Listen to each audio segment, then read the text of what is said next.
this button here and this button here. My microphone's being registered. Audio's working. Yeah!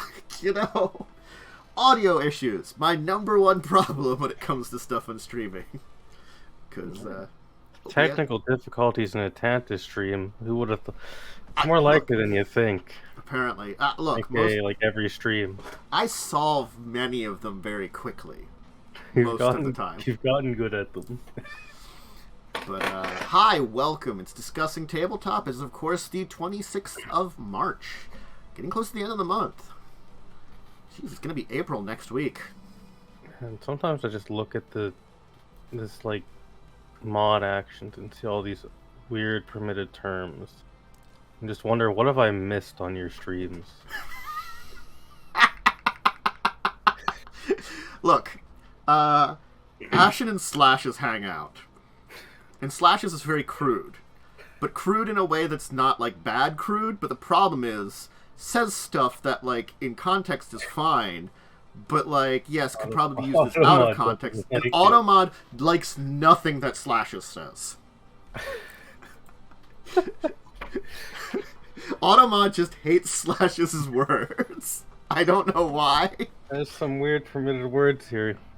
All of a sudden, it's like a treat every week I get to see these. It's just sort of like, I like look at it, I'm like, yeah, that's technically fine. Why Automod? I mean, like, I can see. Fair enough. Automod, yeah, I can see, like, you know, why, but also, do other people have to deal with, like, the amount of Automod problems, you know? I don't know if a lot of people even use Automod anymore. Huh. Well, I don't have a huge amount of mods, so it's probably good to have it around at least. But it doesn't stop the, do you want to have subs people that show up? Oh, yeah, it doesn't stop the bots. It doesn't stop the bots. But God forbid you say the word bastard in chat. But, you know, suggesting, like, suggesting links or something, you know, that's bad. Anyway, we have a docket. We do have things to talk about.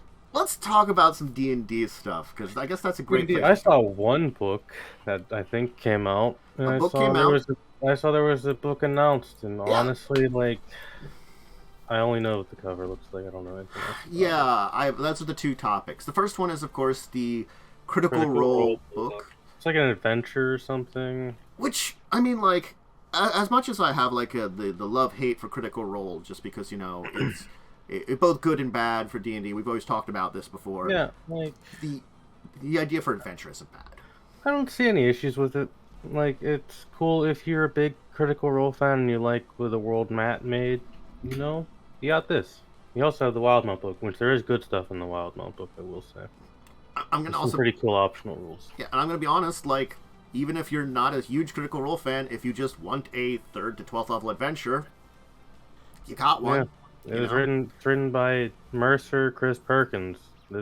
Chris Perkins writes a lot of really good adventures. He's a good writer. He is a good writer. Like, granted, like, there are certain things, like, you know, we've always had our complaints about Curse of Strahd, which he wrote, but also Curse of Strahd still has a lot of good in it. Curse of Strahd is, in my opinion, at least up until Witchlight, was the best pre-written adventure. In terms of quality for 5e. Yeah. And pre-written adventures always have issues. You're never going to not have issues. So. Like, even Witchlight has issues, and it's, like, actually really good. So, you know, glad to have it. Cool. It's there. And then the other one is Journey Through the Radiant Citadel. So, it's 13 standalone adventures spanning from 1 to 14th with each its own set of maps. The Radiant Citadel, which is a location of the ethereal plane. And, it, you know, because it's ethereal plane, it could be in any adventure. 11 new monsters. Cool. Like, again, like, I want them to pull a Paizo and, like, take all these monsters from all these sources and put them together in one book called, I don't know, Monster Manual 2, or, like... I mean, they might, because they did condense the 3 quote-unquote monster manuals into one, although that's not, you know, a physical book yet. You have to buy it in the bundle still. Yeah, and then, like, wasn't it like the Tome of Foes was the Tome of Foes was there, but it was also like very specific. Tome of Foes, I don't think that's Wizards. To be fair, was it Mordekainen's or someone had one? There was Mordenkainen's.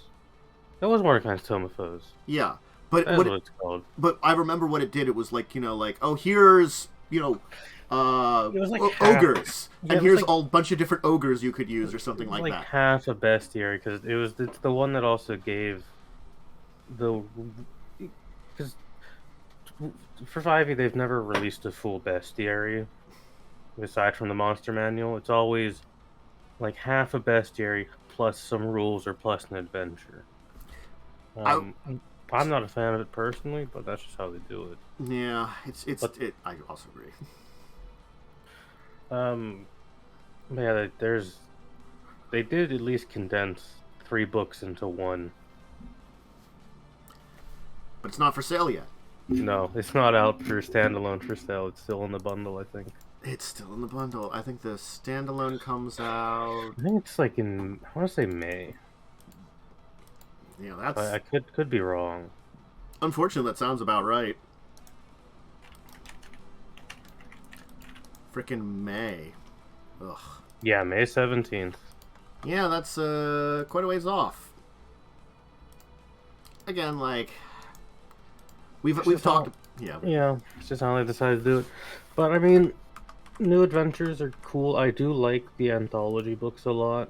Yes, I think they're really, really fun because you can just slide them into a campaign. And the thing is also, like, you could just pick one out and be like, we're going to play this for a couple of sessions, too. Which isn't bad, if you find one you really like. Or as you said, a campaign. And planar adventures, neat. Yeah. I'm not against that. So, I don't know if we'll know more about that, but we'll probably talk a little bit about it. I want to know who's written these adventures, because the last book they had a bunch of DMs write it. The Candlekeep Mystery was written by a bunch of actual, like, pretty well-known DMs, and they did a pretty good job with it. Yeah. Because I know Mark Hulmes wrote the whole adventure that was really good in it. That would be a good question. For those of you who don't know, Mark Hulmes is the Dungeon Master of High Rollers, which is a pretty good British tabletop podcast. So yeah, honestly, I'm glad for more adventures in 5e, especially more printed stuff. Like, and I think the Journey Through Radiant Citadel, these. I would like for them to have, like, like maybe mini products where they can sell single adventures or something. But the anthologies are fine. Yeah, it's also the thing, and this is just, and I don't know why it's like this in 5e. I never will. I don't know if it's good or bad, but there isn't like a standard length to an adventure in 5th edition. It just feels like randomly picked what level is this gonna go to, whereas like Pathfinder has a pretty standardized system of doing things. Yeah. It's just, I feel like it's just the suffering of I think it's that weird thing that when Wizards created 5e, they created something that was a more modern RPG system, and it's certainly been the standard for how modern RPG systems work a lot more and improve RPGs as a whole. Pathfinder 2nd Edition takes a lot. It's that combination of the original options and spirit of Pathfinder 1st Edition combined with some of the modern aesthetics introduced in 5e. But the problem is, I feel like they're beyond their system. A lot of their choices are very old generation books and stuff, where Paizo evolved into the new generation of books. And so it's sort of like that weird thing of it's Wizards is still back in an old era. Yeah, like it's weird because I think Wizards made like what could honestly be considered genuinely the most popular role-playing game. I mean, they put it on all their books, and also it's the one people mostly play. Yeah. And they did a really For better or for worse, they made a good system. I have a lot of complaints with 5e. I've stated a lot of my complaints with the system. But I feel like they've gotten a little complacent with it. I do agree with you, Lightning, in chat there. It says that both companies haven't quite unwrapped from the past, and I feel like, Paizo, at least when they make choices, they're still not great choices. I will say they still have the opposite problem, is they have too much content. I will say, like, they need a good middle ground to be best, but I feel like the style of a lot of their content is better than the way they 5e than Wizards does content, and I think it's that weird thing of both of them have their own pasts that they're contending with, and they're just I think Paizo is contending with the past of we were basically a third-party company working for 3rd edition, putting out stuff under the D20 license for 3rd edition, and now we're own big company with our own big game, and they haven't gone past that mentality. And Wizards is we're the game company that put out D&D all these times. We're just the same, not many changes. Yeah, cool, excellent. Everybody loves 5e, great. I will be interested to see what actual full changes they're doing, because we've only gotten the little tastes, which weren't really that many changes. It was mostly just rewording things. So I'm curious if it is going to be big changes, or if it's going to be more rewording of the rules to be a little more clearer, and I honestly more open, because 5e may not have a lot of rules, but there are a lot of rules in 5e you can't ignore. Yeah, and I think the way I'm going to say it is I don't know if I'm hopeful at all for what's going to happen with 5e. I'm curious, but I can't say I'm excited. Well, I mean, it ultimately doesn't affect me. The old rule books are still there for me, at least. I have the physical versions, so yeah, I'm just curious what they're gonna do with it. No, Lightning's right. It's as long as we have the original books and stuff, so they can't. They're not, unless Jeremy Crawford's gonna come to my house and take my current printing of the player's handbook. Which, fun fact, that's actually a book I don't own, weirdly enough. But I have a PDF of it. I'm always gonna have them. Is he gonna come to your house, delete it from your computer? Is he gonna? Where do you have it? Gonna gun at me and tell you to delete it? No, it's not. He's got better things to do. Hey, Jess. You have COVID. You can't come to my house. You have to stay in the UK. Jess, you got a gun. Look out. Yeah, no. Honestly, both the content books, they're good. It's more adventures. It's more adventures. More things written by people who write decent things. But this does bring into mind some really good stuff that is happening. And that is Pathfinder has two. Well, they've got an interesting product, but they have two humble bundles that I think are still. I did see the humble bundle for at least one of them. There is. Let me see if it's still up. This one. This one just finished. One of them. It was 7 days. So the one that just finished, I can talk about still. Unfortunately, so they had a Stand with Ukraine one. So that one did just finish. Yeah. Which again, I when I was originally making the docket, I was making it last. It would have been in date had we had the stream last week. It was only a week, and I think I had to cancel because something came up. Yeah, you had something come up. It was such a large bundle. But we do to a very good cause. Yeah. So I mean, honestly, I think the main thing for me about it was very good on them to do that. Now the other thing is they have a first edition bundle, which is first edition character options bundle they call it, which is going for about less than a week still. It's $35, and there are 40 items in it. There are a lot of items. One's a physical item. Yeah. The Inner Sea World Guide. I'll tell you, like, honestly, I still like first edition. The more I've, like, Carrion Crown was such a bad example when we did that, but, like... I will give my full opinion on first edition. Okay. I love Pathfinder first edition. I don't love Pathfinder first edition adventure paths. Mm-hmm. Because a lot of the time, it's just fully expects you to make the standard party, which is cleric, fighter, wizard, rogue. Yeah. At least for the early ones. I've heard the later ones are better. Yeah, I can see that. Skulls and Shackles is certainly better than some of the earlier ones they did. And Skulls and Shackles is still a pretty early one. Yeah. Well, I think just the nature of Skulls and Shackles makes it that it's less likely for that, at least. I mean, they still do some really crazy shit here and there. And honestly, like, there's more that we can talk about related to that later on because of my deeper discussion topic, because we nearly had a total party wipeout.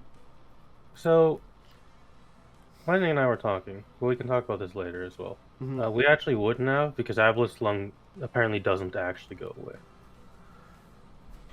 We were all wrong. I didn't think it did.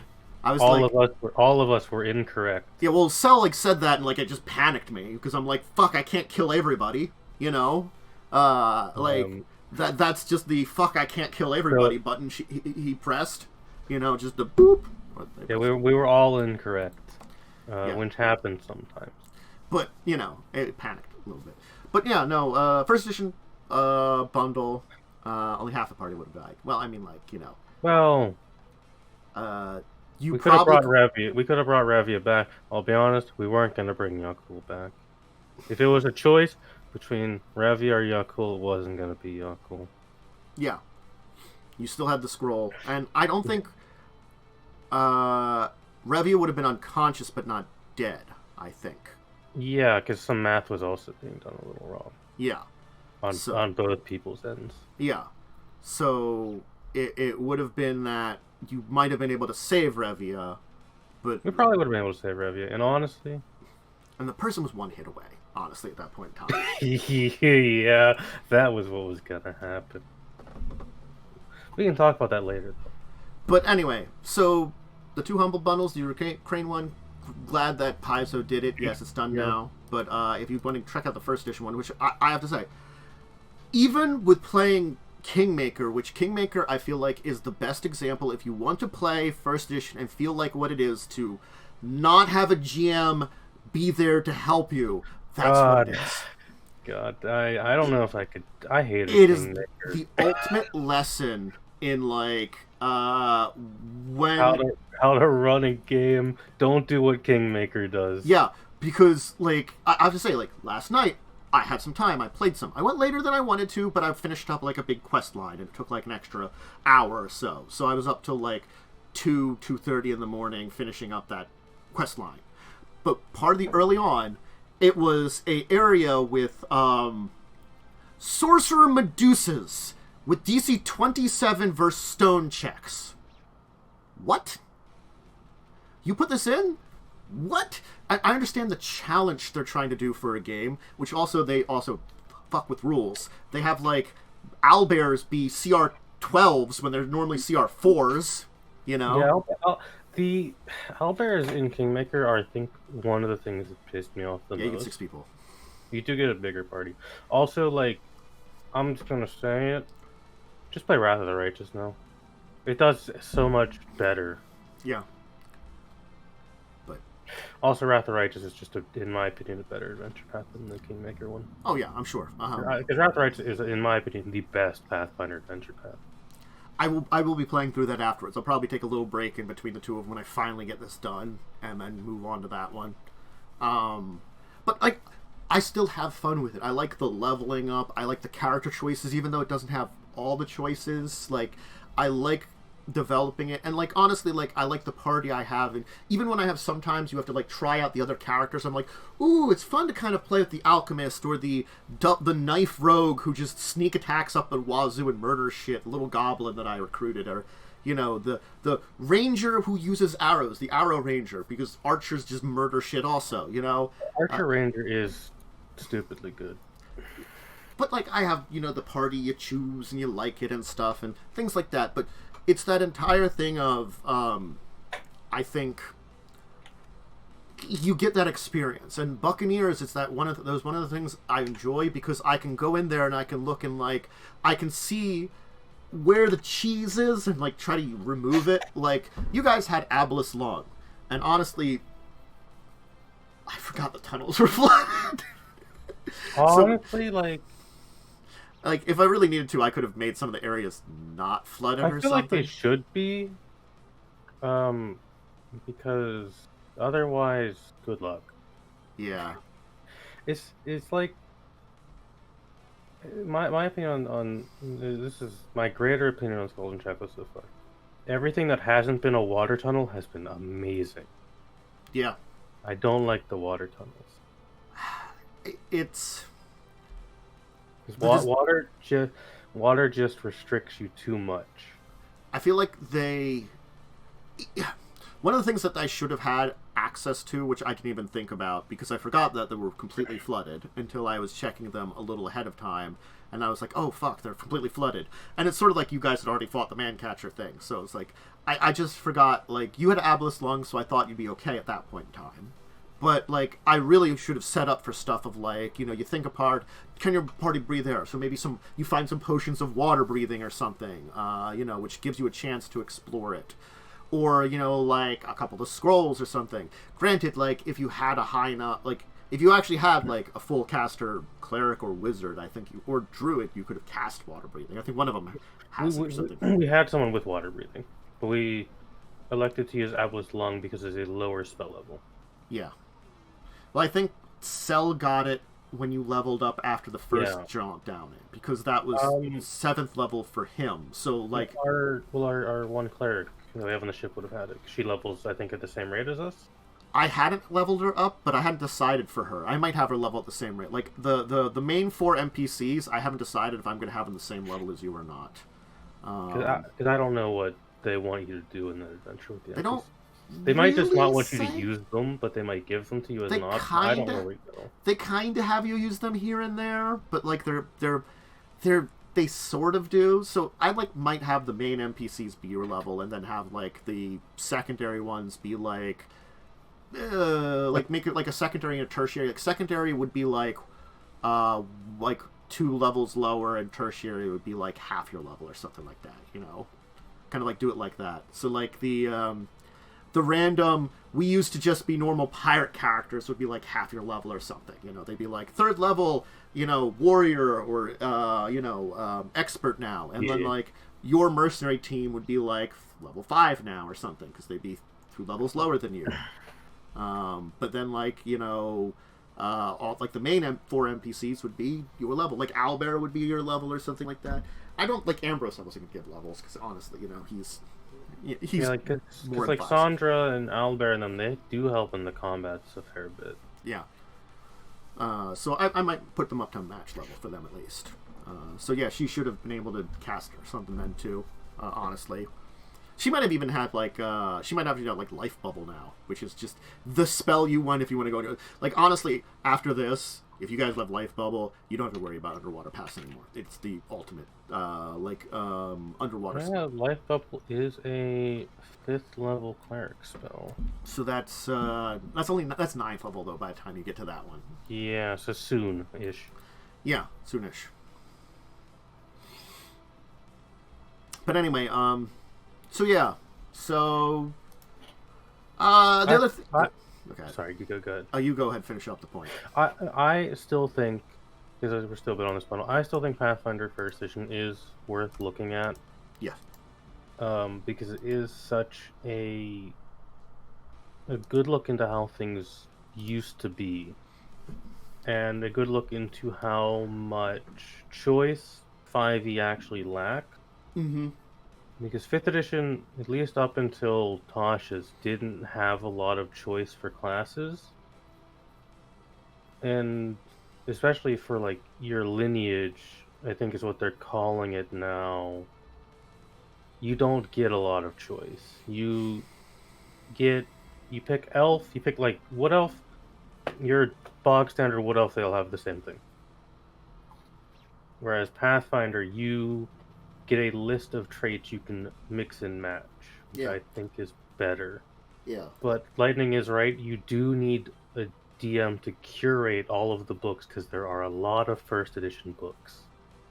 And like the PSFR D20 or Archives of Nathis are really great for seeing all that stuff, but it's everything. It is everything. Back when we did Carrying Town, the amount of things and how those websites were laid out made me miss a class that I would have played instead of Ranger. Which I then ended up just switching to anyways. Because it's basically the same concept I was doing. Yeah. And that's the thing, is that there's a lot of them to miss. Even it's like there's certain things that like you think about, like, oh, they're missing this class, missing that class. Like, you just like, don't see it. It's a lot. It's just a lot of content. But I think these are worth looking at because it's a good glimpse into the past. So, like, if you have, like, again, like, I think $35 gets you everything. Yeah. It gives you the physical book, too. I think that's not shipping, but still, it's a lot of stuff, and it's a good place to start for Pathfinder 1st edition.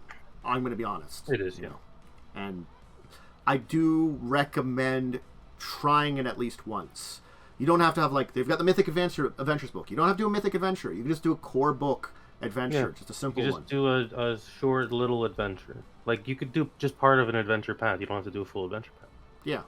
And, like, if you just want to do standard fantasy, I recommend the first part of, actually, the first adventure pass, Rise of Ruse Lords. The first adventure they have is just bog standard fantasy.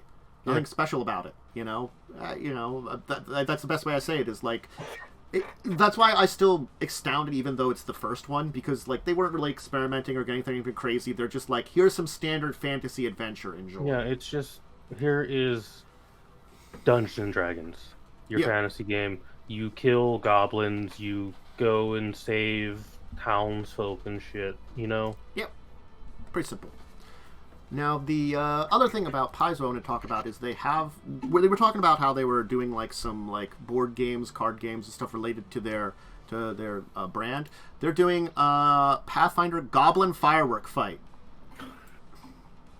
So apparently... I love the picture.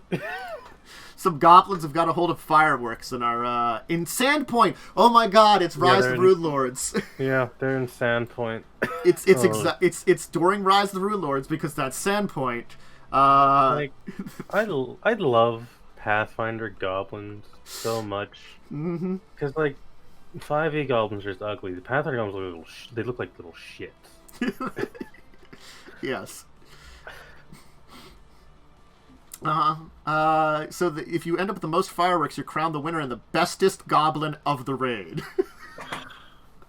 God, like, it's... These are such good ideas. I mean, like, the idea of it that they have, like, weapons called, like, dog slicers or horse choppers because they hate dogs and horses, because they, like, are big animals that mess with them when they go raiding towns.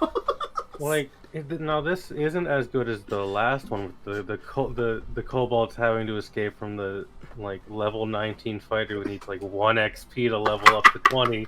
That's a more fun concept, but I like this. It's a good one. These are good concepts. I don't know. They're just...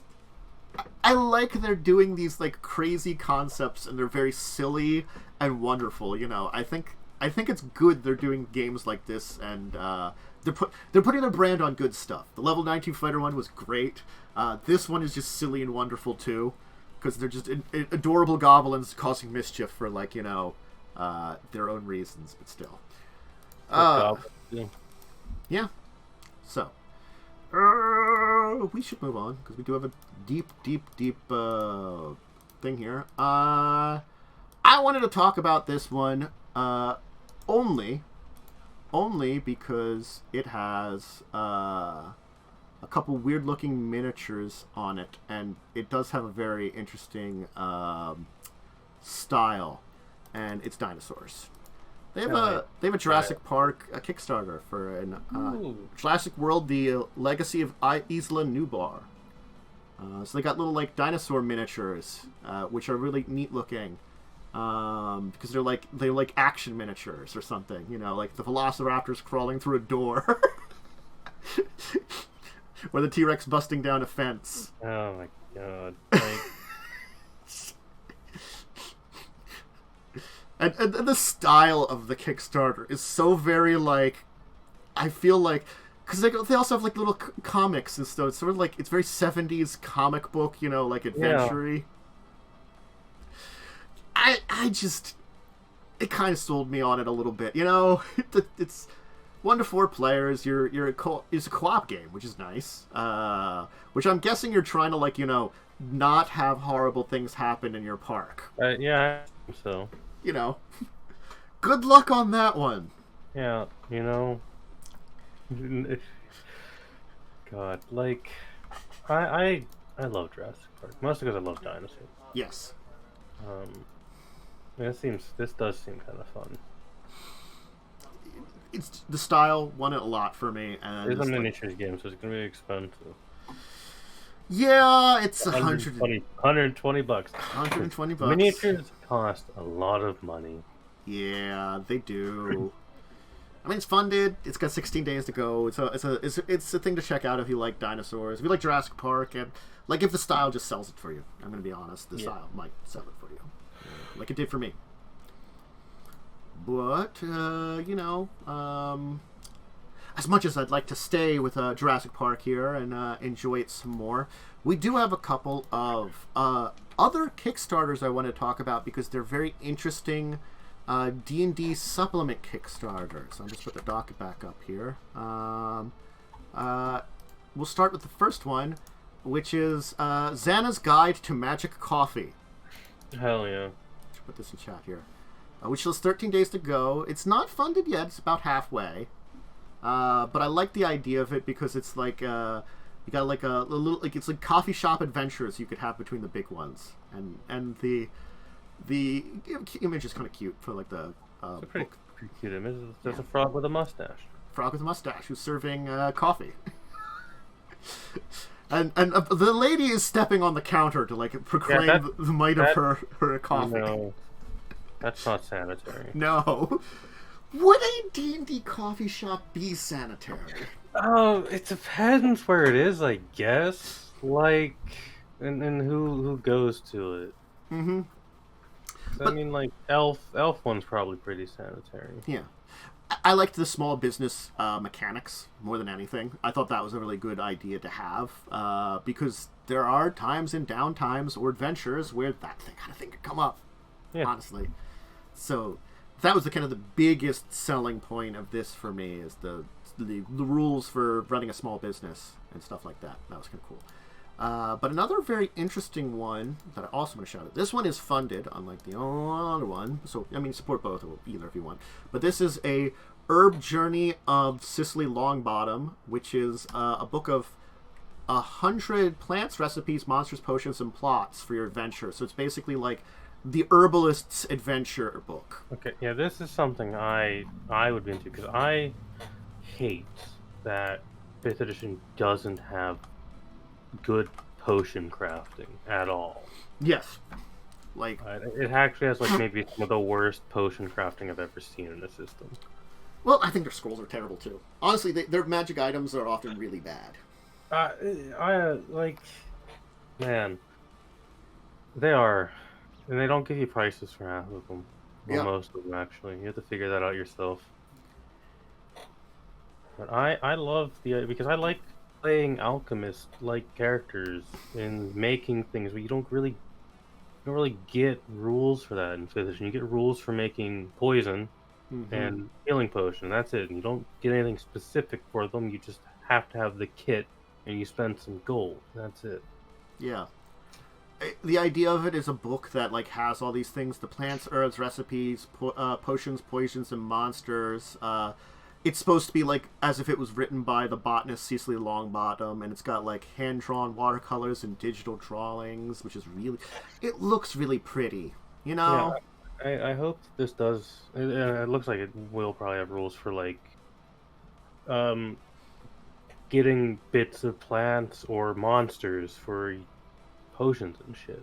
Yeah. That's something that is very much lacking in 5th edition. Yeah. And they're getting more like they've achieved a bunch of them. Like the next unlock is, I think, which they might have gotten now. They haven't updated it. Is a botanist class, which is kind of neat. But they also like have different types of plants and things like that they have for unlocks. I mean, honestly, these 2 books here are like, this is what I do like about the 3rd edition stuff. It does expand into third-party stuff. Third-party stuff that expands into stuff that D&D kind of needs. The problem I always have with it is, it's what I say is, rather than just have people create all the stuff you need, have a basis from it and have them expand upon it. They don't do that. That's what Paizo always does. They have like, here's some basis of some things. Go wild, people. People go wild with it, you know? Here's some shit, go wild. That's Paizo. D&D is like, you take care of it. Here's some basic rules. Have fun. Oh, you want to do something? Sorry, it's not on the rules. Your DM has to make it up. I see what it is. They just hit the mark for the botanist one. That's why it hasn't updated, because it's in, is that pounds? Yes, British pounds, yeah. And it just reached 15,004 pounds, which is the botanist class. So they technically unlocked that one. Cool. Stretch goals.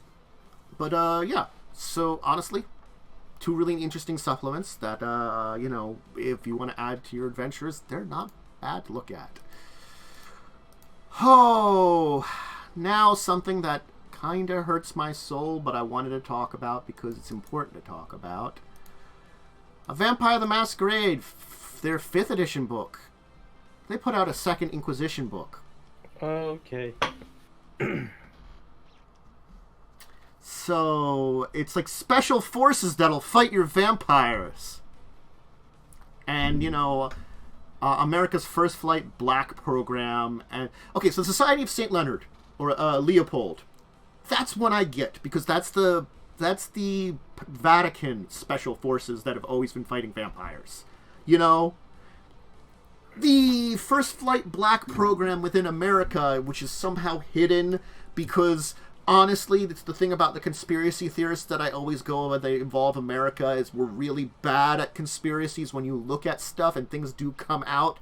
And so, like, maybe we can hide it for a while, but it's really not easy, especially in this technological age where it's really, really not that easy to hide any of this shit anymore. Not like when it was the 60s when we didn't have massive amounts of computer programs that could hide things, aka like all the CIA shit that happened, which they really couldn't do as much anymore of. And now you expect, like, a secret society in America to be able to kind of, like, go in a multinational fight against vampires and try to purge them from the world.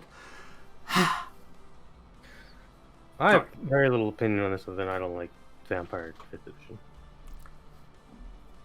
I mean, I gotta be honest, like, the idea of the Society of St. Leopold and them having, like, attempting to modernize in order to fight vampires in the modern age. I like that! I like that aspect of it! They've always been vampire hunters. Have them be like, hey, the Vatican has a special ops section or something, because they already have, like, their own kind of, sort of military, didn't they? Kinda? They've got some Vatican things. Has no military. They have the Swiss Guard. Oh, they've got the Swiss Guard, yeah. So, like, I can see them, though, having, like, you know, vampire hunting, secret society in the World of Darkness, because World of Darkness has really weird shit anyway, you know. So, like, there's this core of something good or helpful in the book, but then they take it to the stupid levels. And I think that's why it really irks me so many times. Because that little core, that little nugget of something interesting or neat that they have at the center of it. Just there. Sorry, I got very emotional there about the entire thing. Yeah, It's fine. Like, I don't know, I already don't like Vampire 5th Edition. I already don't like a lot of the things they've done to it. Yeah, I mean, I feel like since the Second Inquisition was such a major thing, it's also like, weren't we complaining about, what system was it that we're like, they're finally putting this out after all this time? There was a game that we were complaining about it, like, it's like, you should have had this out originally or something, like, you know, why are you so late at this? This is another one that's one of those, it's a major part of your storyline, why are you putting it out now and not like a year or two ago? Because 5th edition Vampires, actually pretty, like, at least a year and a half, maybe 2 years ago now. Yeah. So, why have you delayed? I don't know. Because you had, I don't know, fuck all books to do. The ones that get you in trouble. Those you books. Well, to be fair, this is Renegade, not White Wolf. That's true. And so they're kind of catching up with whatever shit that... It's also probably more on Paradox for not telling them to do things. Paradox probably just like, are you making money? Great, okay, I'm going to be over here. That's usually what Paradox does, yeah. As long as it's making money and not being overly controversial, they don't care. Yeah. I'm sure that's what like the Stellaris team is like working with. It's not because we, you know, always it's the same company, right? I've said this before. It's the same company, but they're yeah, same company. So it's like I'm sure it's the exact same thing. If they're like, hey, there's no problems, everybody's liking it, great. Okay, I'm gonna be over here counting my money. Yep. Anyway, Star Trek. Star Trek makes me feel good now, because you know what they have. They have a Star Trek mission, but it's not just any mission. It's a starbase adventure. Ooh.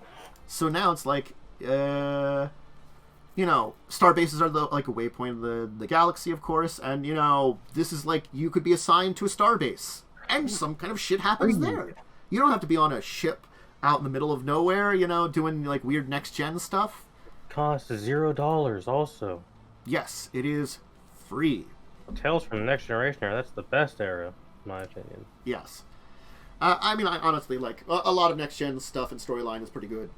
Like, even I'll say, even some controversial choices they've had over the years, I don't mind their stuff, you know, for how they've done the next-gen storyline and their I'll just side run this, and everyone's gonna be Wesley Crusher.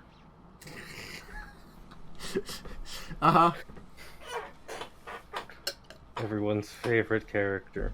But, you know, you could have it its own storyline. You could have it strung together with a existing campaign. You know, It's the usual. And, oops, all crushers. And Picard's gonna have his little flute as well from that one episode. So, I don't know how big it is. But again, it's a free PDF. I'm gonna say this on this one. You can Free is a pretty good price. You can just download it and check out for yourself if you want to use it in your Star Trek adventures. Gonna be honest on that one. Like free is a pretty good price for just about anything. It is one of the better prices for a lot of things. So, and don't mess with Wesley. He was okay. He could have been better. Oh God, I have opinions on that man. Although I mostly don't care because it's Star Trek. Yeah. They have a lot of characters, so just choose different characters. They have a lot of bad characters in Star Trek. Not just Wesley Crusher. There's a lot more than him. Yeah, I feel like no one's as cool as Guinan. That's my opinion. That's true. Guinan's pretty cool. I mean, like, it's like one of those things. Is like every group of Star Trek characters, like, you know, you have your ones that are definitely good, you remember, but there's a lot of, like, main cast type characters that are not as good. I'm pretty sure every Star Trek series has the one character that is just the worst. I'm pretty sure they all have at least one of them. Yeah, that's true. I couldn't tell you. I've not seen most of Star Trek.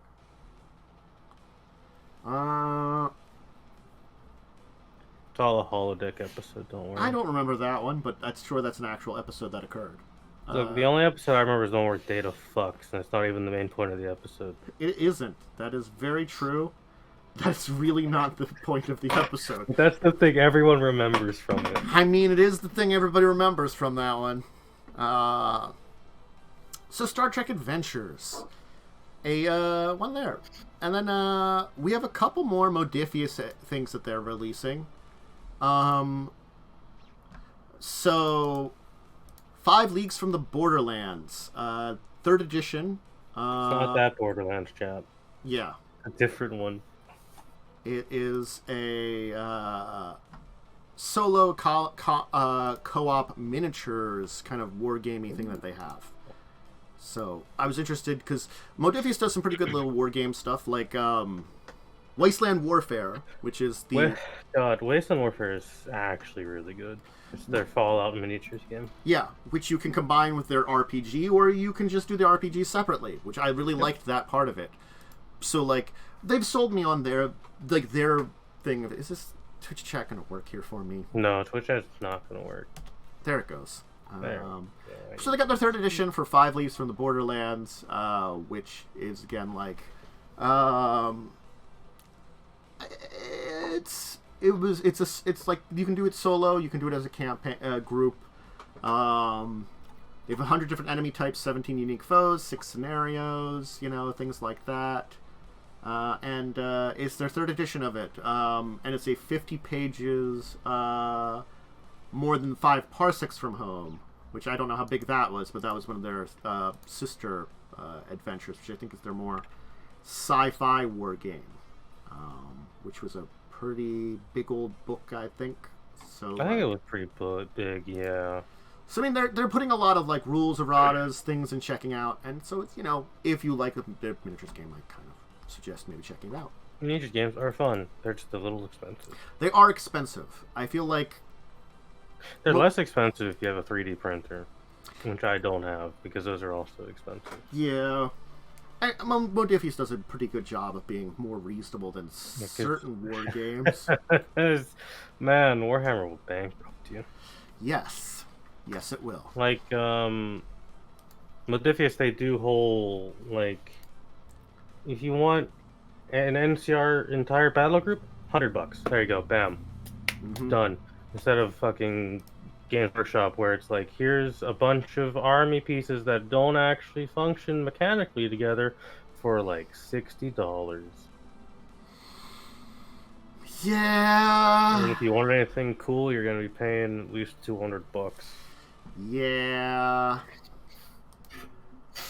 Well, last one for Modifius for today is I thought was more interesting because it's we don't get a lot of products from this product line. It's Achtung Cthulhu, where it's Nazis during World War II are attempting to summon elder gods in order to, win the war, and you're part of an elite group of the Allies trying to stop them. Yeah, that's the plot line. Yeah, I forget what it is, but that was like a real thing that people thought. It is a real thing that like the hunt for the Ark of the Covenant and stuff. Well, because I can remember the not the quote, but the idea from FDR was like, Hitler's doing what? I guess we should also do that just in case it's real. Yeah, there's a name for what it was, but I did. Yeah, it was sort of like a. I don't think there's the Allies were like, I don't think there's anything to this, but if he's doing it, we should probably just stop him. So there was a secret magical artifact war during World War II that was actually an actual thing. Indiana Jones is actually based on some level of historical truth. Yeah, because Nazis were weird and insane and evil. So I do like the style of the book. It's like very campy old. It's 2D20 system. Yeah, they're just fun, right? Like it's Yeah. Wolfenstein levels of stupid and fun. And so they're the Shadow of Atlantis is this one, and that just won me over as Atlantis storyline. It's gonna be weird, and of course, you might be going to Atlantis to stop Nazis from always stealing wanted stuff. to play Achtung Cthulhu. Yeah, One of those ones I've always wanted to play, but I feel like it's one of those things. It's not gonna be easy to find a group of people. Because it's such a niche system. It is a very niche system. I will agree on that one. It's very neat, but niche.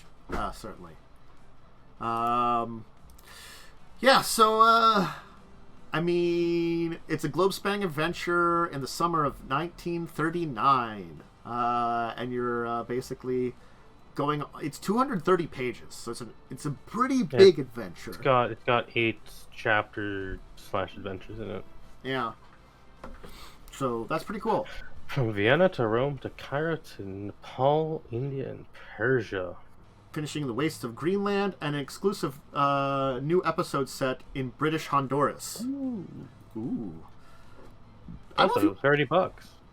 Well, 30 pounds, which is... it's like $35. Yeah. I can check. It's 41.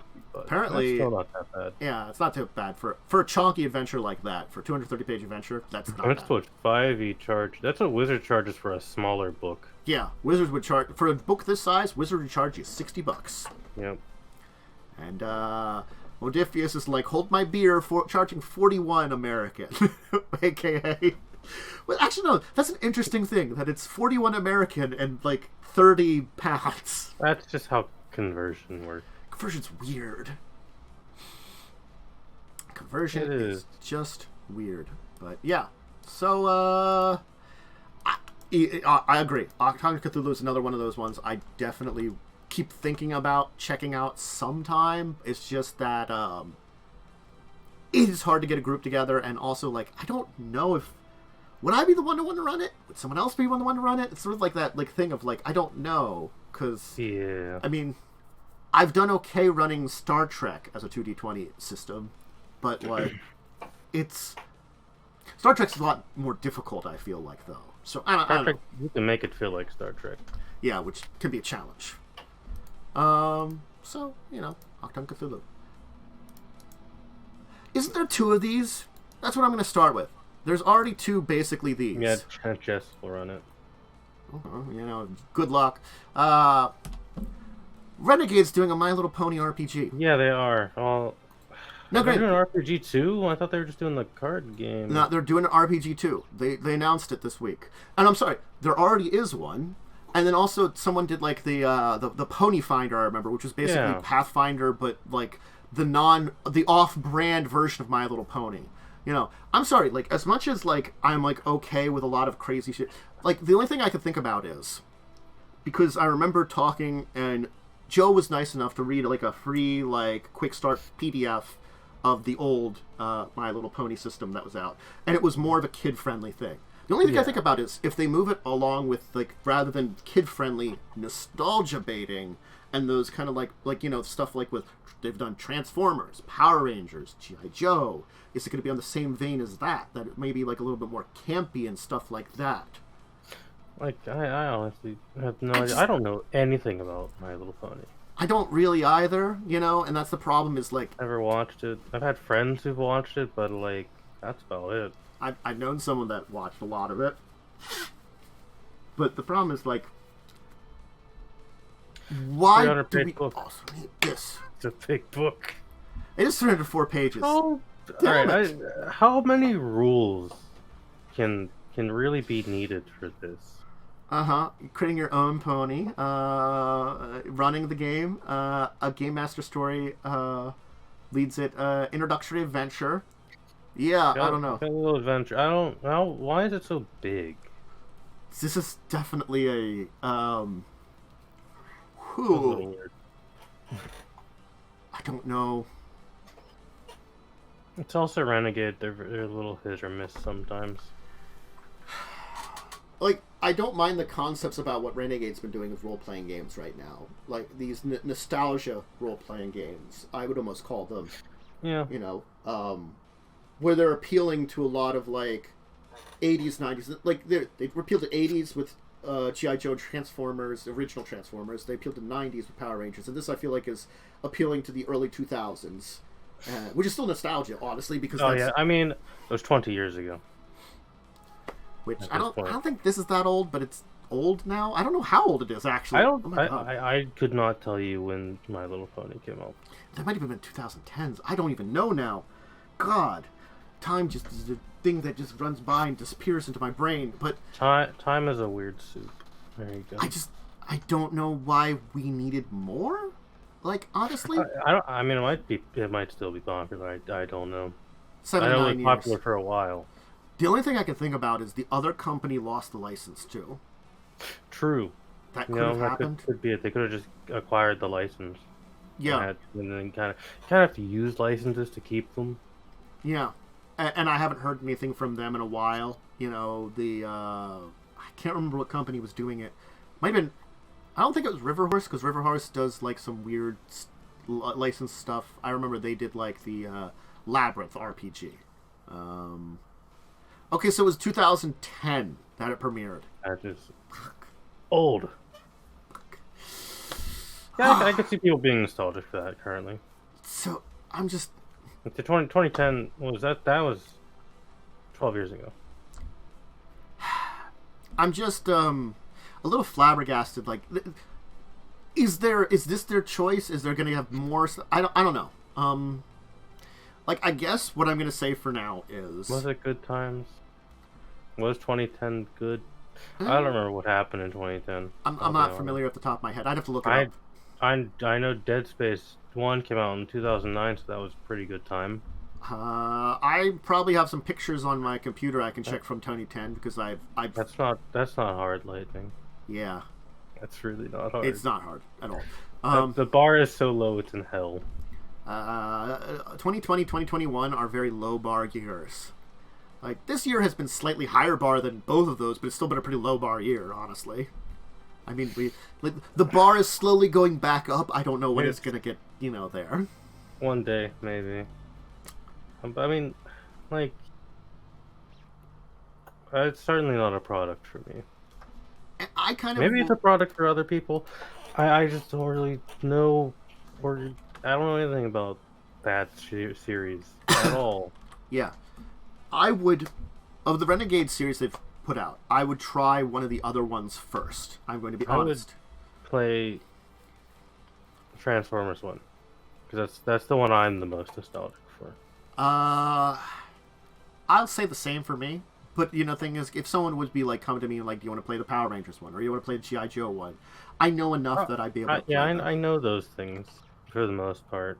So, yeah, this definitely is, like, trying to get the nostalgia, the teens. The people that are now, like, the Zoomer nostalgia. Yeah. Because that's a thing now, too. Because it's been... Zoomers are, Zoomers are old. Because I think, it's every 20 years is like a generation, so we're actually, like, moving on it's like something like that. So we're actually, like, moving into a new generation of people who are post-Zoomer.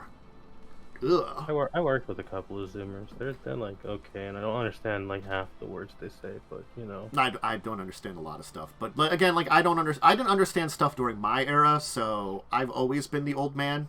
I'm not even like, like boomer humor or something like that. I didn't understand that stuff either. I just don't get people. You just say that old chestnut over and over again. I did say that a lot. Forever. That old chestnut. I don't know why I got stuck on that for a while there. Look, the thing is, if I tried one of those other systems and learned the basic system, which I'm assuming they're using a core rule kind of thing for all of these. I would assume so. Kind of like Modiphius uses for the 2D20 system. I wouldn't be against trying something like this after that. Yeah. But again, like, I'm not going to run it. This just makes me, like, want other things to be made in the systems. Like campaigns, difficult. But if you tell me you're going to do a one-shot or maybe like a miniature adventure of like 4 or 5 sessions of anything, you probably can get me to be a player in it. Yeah, it's like pretty easy. Yeah. Like, I can do 4 or 5 sessions of some kind of weird shit. What's this do? I could, like, learn enough about something to do a short couple session game. Yeah. In, like, the span of 20 minutes. Yeah. So, one last topic for the main topics for today, for the news topics, and this is a bit of Usaoploy news. We dread and fear. So they're making another branded product. This time it's Finding Nemo. Okay. Clue. All right, that's a little. Has Nemo been murdered? That's what I was Did thinking. they kill Nemo? I'm like, what? What? What? Because you have to do like the item and the place and the person. What are you trying to? Okay. Is there a board? I can't really even look at the board. Yeah, the board. Well, so this is the thing. Clue has like a billion like game boards for it already, so this doesn't surprise me. Uh-huh. But like Most of them actually who's feel who's been mystery. murdered? Yeah, most That's of them what are I wanna murders know. or have mysteries involved in them. You know, even if it's not a murder, it still has like some kind of mystery. You know, this one is like what? Okay, so apparently, you're trying to find Dory. I guess it sounds like. Has Dory been murdered? No, apparently she's just playing hide and seek. That's not what Clue's about. It's not. I don't understand it. You're tracking her down because what? How? Well, Huh? it's not at all what Clue's about. No, it's not. You figure out what peril Dory may face, who needs to help her, and where she'll ultimately found. It feels such a stretch. Feels weird. But like, I mean, it's the same core concept of the Clue is not a difficult game, I know, but like, but like the concept is there, I guess. it sort of is, but I feel like this is the kind of thing that I see it and it drains my energy away because I'm like, what are you choosing? The first Nemo murdered his mother. Watch I the don't remember murder. that in the movie.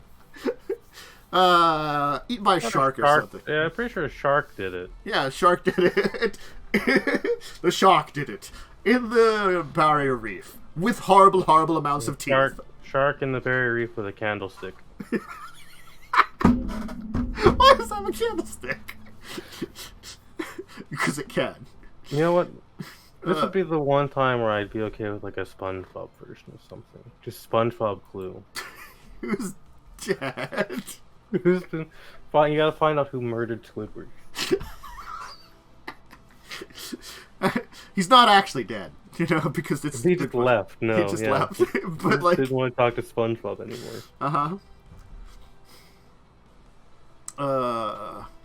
I don't know. Usaoploy, why do you do these things to me? This is not spam Yahtzee. I mean, spam Yahtzee was the literal bottom of the barrel. I think they can go. I think they can go worse. I think they have gone worse now that I said that. Pretty sure they can go much worse than that. I'm very off. Yes. I mean, like, it's not the worst board game thing I've ever seen, which to this day still remains D-Day Monopoly. Yeah, that's pretty bad. Who did that? What company thought that was a great idea? Was it I don't Usaoploy? remember. It wasn't Usaoploy. I don't remember what company did the D-Day Monopoly. There is indeed a But D-Day it Monopoly. was a thing, yeah. That was a board that came out. Hasbro, of course, is related. It was a French company that did it. That's also weird because that's when D-Day took place. What? Why France? Are they that cynical? Is France gotten that cynical? Oh yeah, France. I mean, European humor is kind of on that point. I just feel which like I can appreciate somewhat. There's somewhere there's a French man just like smoking a cigarette, going like, "D-Day Monopoly is what we will do." Oh. Yeah, that was very much a thing that came out. It was really weird. Do we want to get to our deeper discussion topic? Might as well. Yeah. So, total party wipeout. That's a topic for today, and the reason why I have it a topic is, if you had missed it 2 weeks ago, during Buccaneers of Shackled Sea, they were fighting a boss, and the thing is, like, we had a good plan. You had a good plan, but the thing is, dice rolls, and my fault too a little bit. So like, dice rolls, and everyone forgot how rules work. Like for me, I knew the team, so I tweaked little things originally when I set up stuff for this adventure. I tweaked little things. Then when the players were like, we're casting a bunch of spells, I just tweaked a few things. The spell one, I think I said I just basically gave him max hit points on his rolls. I think that was... Which technically is within bounds. Within balance, but with him also having Die Hard... I also gave him Die Hard, yeah. I've done that. Giving him Die Hard, I think, was the main mistake. That was the big mistake. That was like... I think you said that was before we decided to mega buff someone. Yes. He would have had like 30 less hit points, honestly. I haven't seen the stat block. I am aware he was like a fighter level 4. Yeah, he had like something. And I know what fighter level 4s get. They're kind of shit. Yeah. So like honestly, like the Die Hard, the max hit points, they added this stuff here. Yeah. Then everyone just believing Cell that Abilis Lung goes away. Yes. So that was the issue there. Now, granted, in a way, it was Cell's fault too. In a way, it was Cell's fault. But the idea is that kind of thing can happen, though. Yes, and it can happen when people aren't messing up rules. Yeah. Very easily. It is easy to kill a player.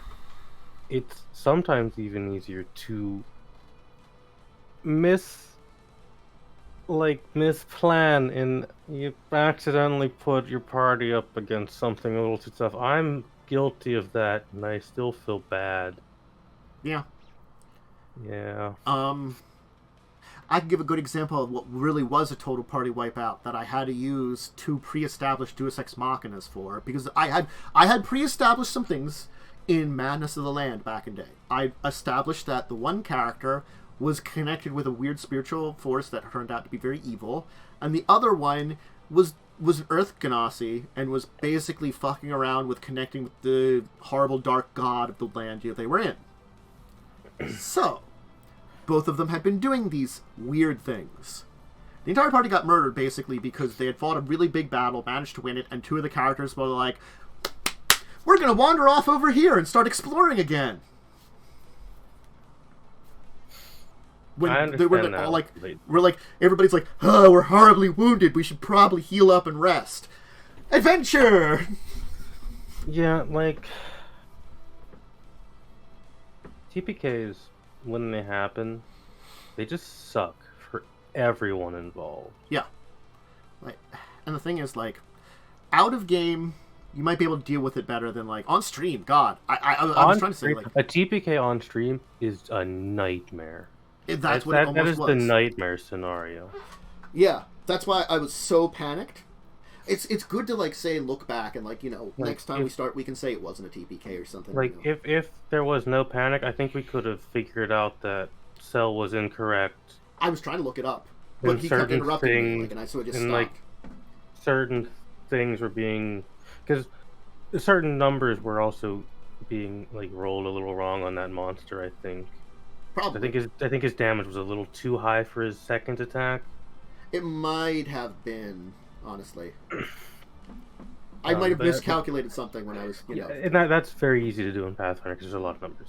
Yeah, because again, it's adding in numbers, recalculating, when I'm changing things. Because I mentioned the two major things I did, but I've done a little bit of recalculations and messing around and stuff. When I set up his block, just to rebalance some things with other feats and stuff too. Those who are unaware of how Pathfinder monsters work, if you change one thing, at least one other thing on that sheet will have to change as well. Yeah. You can't give a monster more HP because that's affecting its hit die, which affects its attacks, which affects some other shit. The big excuse that I said of you can just pretend everything's a max or min roll is something you can do. That's the easy one. If you want to play something hit points, but it's within a range. Still. Yeah, it has a range. It can be very easy to mess that up, and when shit happens, it's just when a monster's immune to all non-magical attacks and resistance. You have a fight. Honestly speaking, actual ghost things early on are kind of shit. Usually, ghost things are kind of shit. And had we TPK'd in Carrion Crown, I don't think I would have cared that much, because it was an off-stream game, and also Carrion Crown kind of sucked. I mean, there are certain ones that are better, and like I think we've already talked about how Carrion Crown is a mixed bag of adventures and like It is very choices. mixed bag. Hearthstone's actually pretty cool if you're set up properly. Yeah. Second adventure, cool idea. Third adventure is like okay, although it doesn't make much sense.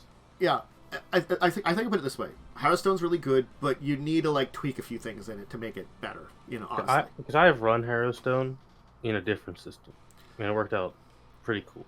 The Trial of the Beast has some really interesting concepts, but I think both concepts are done poorly and would need to be improved. Yes, honestly. And then the third adventure is two adventures, two things mashed together, which should not be. The fourth adventure, I haven't run in a while, but like I do have to say, like I really do like it. It's like a Lovecraftian storyline. It's very neat and it's very out of place in the original one.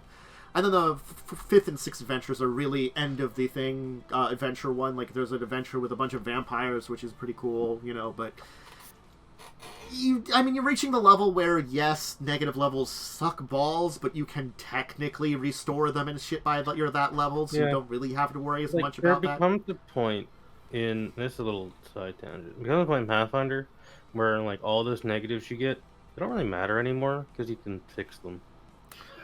Like resurrection's a thing, and when you can like actually like just take resurrection spells, you could be like, when you get raised dead, you're job done, you're good. Yeah. Or like if you have to worry about things turning you to stone, when you have like someone that has stone. Now granted, it's always good to have like a scroll and a backup character that can use it. You can get scrolls and potions to fix this stuff. Yeah. There's items that can remove petrification. It's annoying but workable. It's a setback, not an end. Yeah. Granted, like I'm gonna say that it's really too annoying of a setback in a game like Pathfinder Kingmaker because it's a game, It's a video game. But in the actual game, it's much more easy to deal with because in Pathfinder Kingmaker, I can't shove my teammate in a bag of holding if they're turned to stone. You can't. In normal Pathfinder, I can shove my teammate in a bag of holding if I need to carry them around. Yeah, like I like to do the thing where it's really funny. If I have a monster that does petrification, one of the petrified people will probably have a scroll or an item that gets rid of it, but they couldn't use because it got turned to stone. Like similar to that guy who fell into a pit in Carrion Crown, but he had a ring of feather fall on him. Yeah. Then you're just stuck, though. you're just stuck there. Well, I think he got impaled on punji sticks, to be fair. Oh, yeah. Yeah. It's like you slow fall into them. Yeah, it's very painful. Just the slow descent into them. You're still like falling into them. Like a TPK in general, it's the worst outcome for an adventure because it leaves your players disappointed. It leaves the DM disappointed, and the DM feels bad because it might be their fault, but then the players also might feel bad because it might be one of the players' fault. It's the worst scenario to happen. And there's not a lot of ways to get around them that feel good. The roles in what was going on with Yakul were spelling his death, basically. Yeah. Yakul honestly shouldn't be alive. No.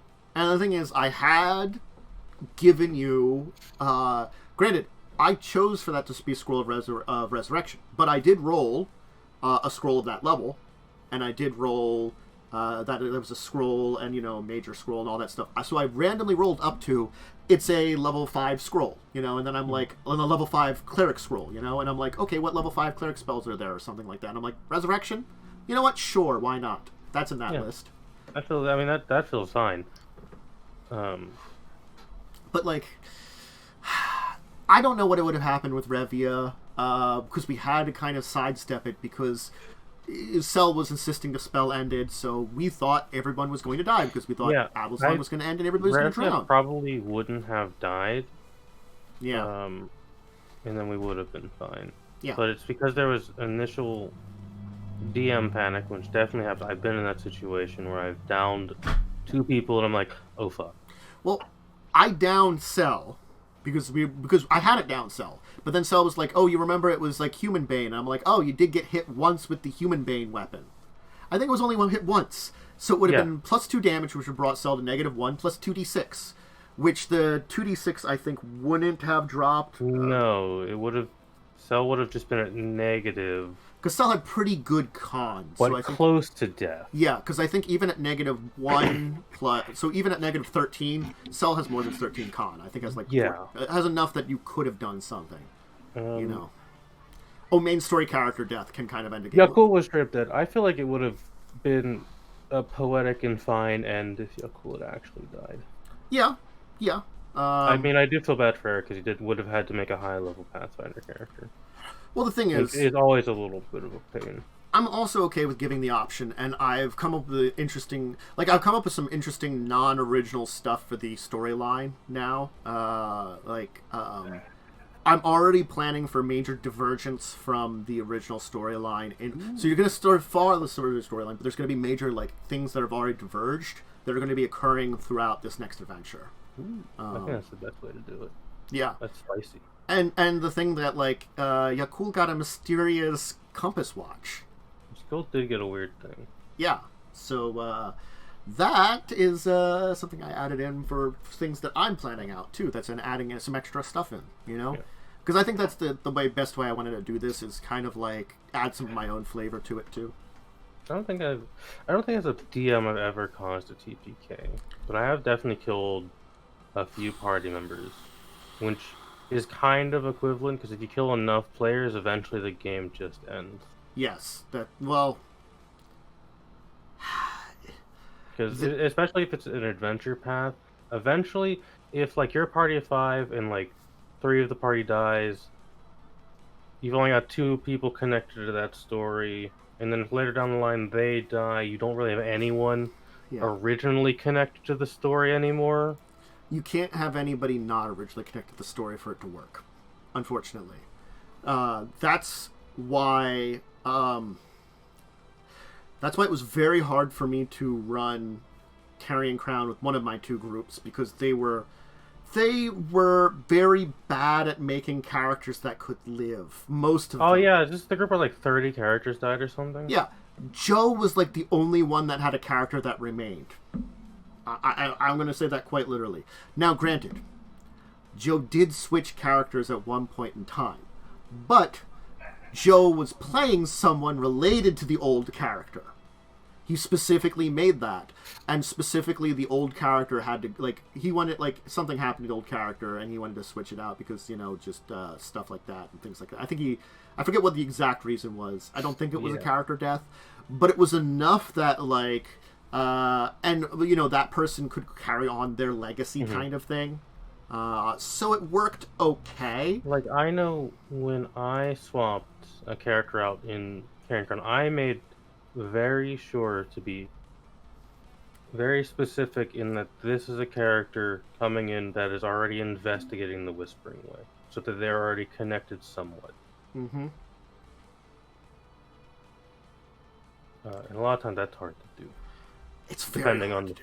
Especially for something like for Skulls and Shackles, it's probably easy to get a new character in your pirates, but getting like a character connected to Harrigan, good luck. Yeah. I feel like because this next adventure is where you do get a reintroduction of Harrigan, it's a good point for new characters like Misty and whoever I get to come in to have an experience with this character and what he is. Misty probably knows about Harrigan from like third-hand information. Yeah, like has heard the stories of how much an asshole this man is. I mean, it's again like that's probably with a lot of free captains. You've like heard stories of various free captains here and there. You know, that's just the nature of being on the shackles. You know, infamy. Yeah, like Carrying Crown, the old cast kind of died out. Yeah, Carrying Crown. I'm gonna be honest. Carrying Crown was, in my opinion, doomed after Harrowstone because we lost like 2 people immediately. Yeah, No, I agree. We lost 2 people immediately. From that point, it was a spiral. It was a slow spiral into the campaign ending. It was a little bit of an extra on the death knell, and like it was just some problems with characters. There was a lot of stuff that was bad with carrying crew. A lot of people made characters in a way you're not supposed to make them in Pathfinder. No, Umber accidentally made like the hardest character to play. I feel like androids don't have to be played as mechanical as he played it. Like, yeah, definitely that didn't help, and definitely taking like a really hard form of Magus didn't help either. Yeah, like I always see androids as more like Vulcans. Play it like a Vulcan. They have emotion, or they can replicate emotion, but they don't understand human emotion kind of deal. Yeah, you know. I know Slumber is the best hex. I will not argue with you. Slumber, Jess, you unironically made such an optimal witch. Witches are very easy to make optimal, though. I will tell you that. Like, it is so difficult to fuck up a witch. Because like you actually made a really good Pathfinder character. Like, Healing Hex is great, Slumber's Hex. The Prehensile Hair is a really good melee attack. A lot, like things like Cackle are actually really good because it can keep DCs and things going, and it's a move action, so you can just sit there and their penalties keep going, which is just really good. Yep. Witches are really hard to fuck up, basically. Yep. Now, granted, they are bad against things like undead and constructs in comparison. That was the main problem, is the undead campaign. Like, a witch in Skulls and Shackles would be great. I was actually originally going to do that, and I was like, I really want to play an Inquisitor. Yeah. They look cool. Inquisitors are really cool, too. I like Inquisitors a lot. Alchemists are really cool. There's a lot of really cool classes in Pathfinder. Like, even, like, now that I've had some more experience with the Pathfinder Kingmaker game with a kineticist, because I had to, like, fuck around with one for a while. I like kineticists, too. They're very weird. They're cool. But they're cool. You know? There's certain ones that I definitely want to agree on, like the Vigilante one, because they're just... Vigilante's stupid. It's stupid. So the main, like, the iconic character is just Batman. Like, actually is just Batman. He's just Batman. Yeah, Blasty Sorcerer for Ling would probably have been a lot better. It would have just worked, you know. The idea... Like... I don't think Ling's original concept could have worked more. It just, like, you had to do major tweaks to get kind of where you wanted, but even the original concept of Ling could have worked. I think it's just that there's a series of things when you're building a character that can do it. It's sort of like, I feel like things like the language barrier, if we'd gotten rid of that, we could have been a lot better on it, and like there's just so much in building a character that can go wrong. Had I seen that Hunter existed, a lot of the problems I had early on wouldn't have existed. Yeah. But Hunter was buried under like 3 books. But getting back to like the main topic, it's like in older editions like Pathfinder, it's very easy to have a total party wipe. Even in 5th edition, though, it's easy to have. It is still easy. Like, I could kill a party accidentally very easily in 5th edition. Yeah. I almost have. Because I miscalculated how much damage something would do, and it's actually, I should have lowered its damage die, but it was during a time where I was like super fucking tired and like, you know, not the best mood. So that would have been on me, and I still feel bad about it. But it worked out because that campaign actually ended.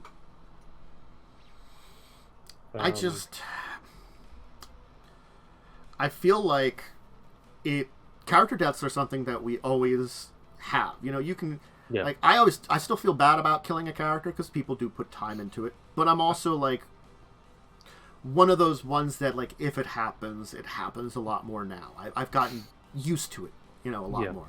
So like I was like, oh damn, I killed Yakul. I didn't really want to kill Yakul there, but like I'm also like, yeah, it happens, and like, you know, we're set up in such a way that it's not critically bad, you know. No, like, if Yakul was the actual captain, it actually had stats befitting a captain, it would have been bad. But Yakul's a mascot. Yeah. even if Yakul's the actual captain, because, you know, you guys got into that position as a group, it is a little... We still have people who can do captaining. Yeah, and can take over for him and stuff like that. You know, it's not the end-all, be-all. Kelmer. Rip Kelmer. Kelmer died to his own stupidity. Yes.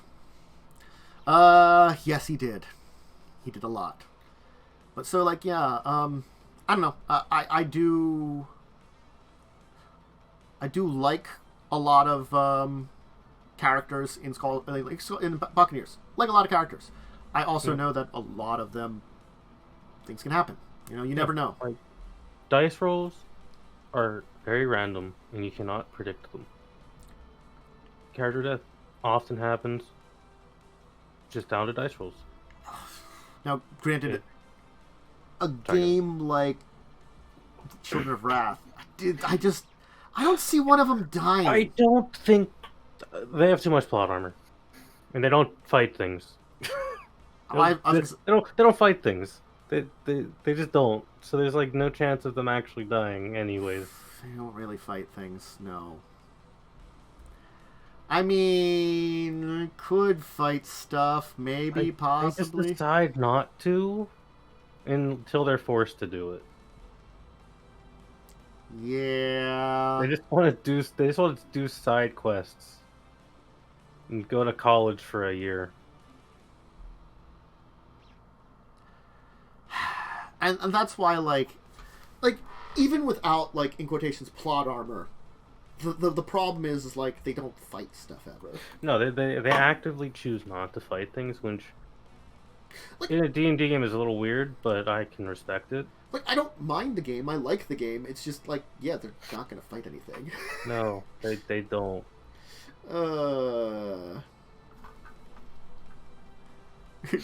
Just have really bad things happen because they didn't get involved. I mean, honestly, they do a lot. Like, a lot of bad things happen often. Bad things happen when they do get involved. It's like they just do bad things.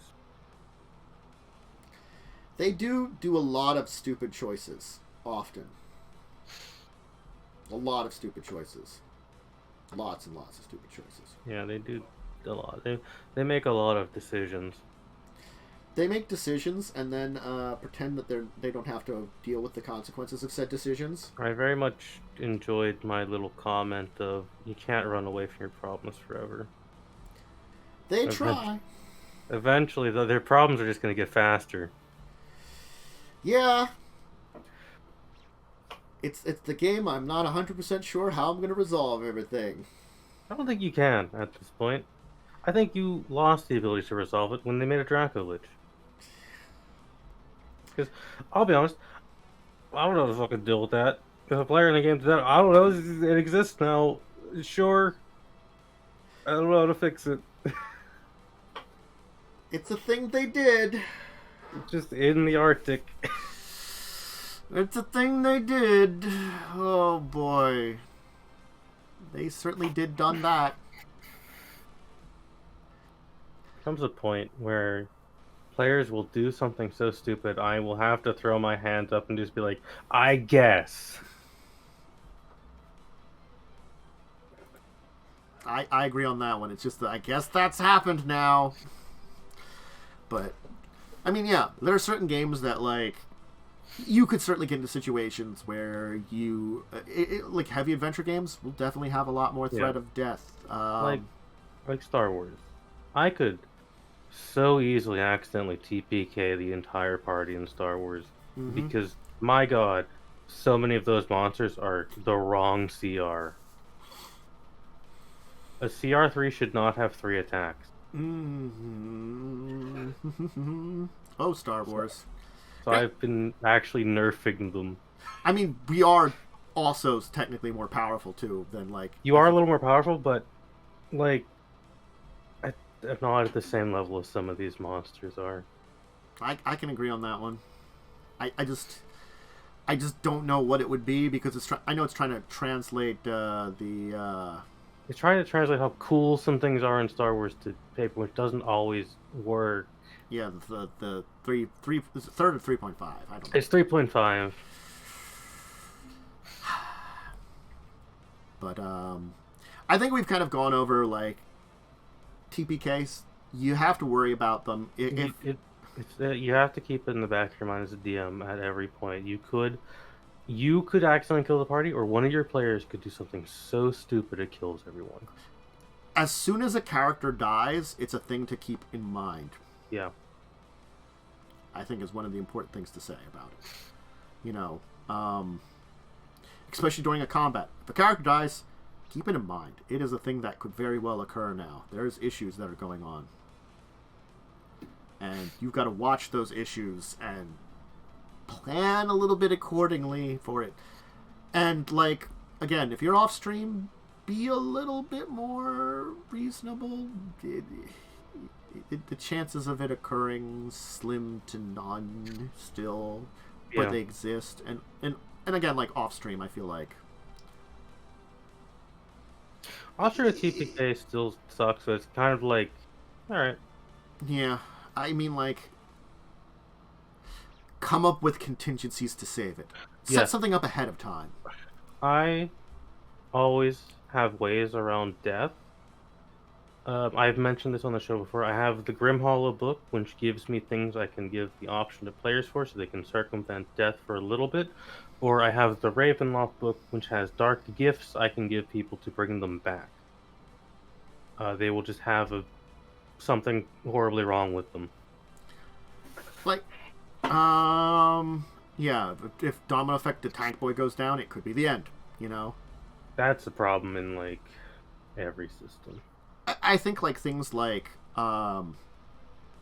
setting up, backups or stuff like that ahead of time. Like a thing I could have done that could have maybe, like, helped and been an assistance in that entire scenario is set up something with the NPCs that they could have assisted or something, you know? Like, the NPCs could have done something to draw the little shits away.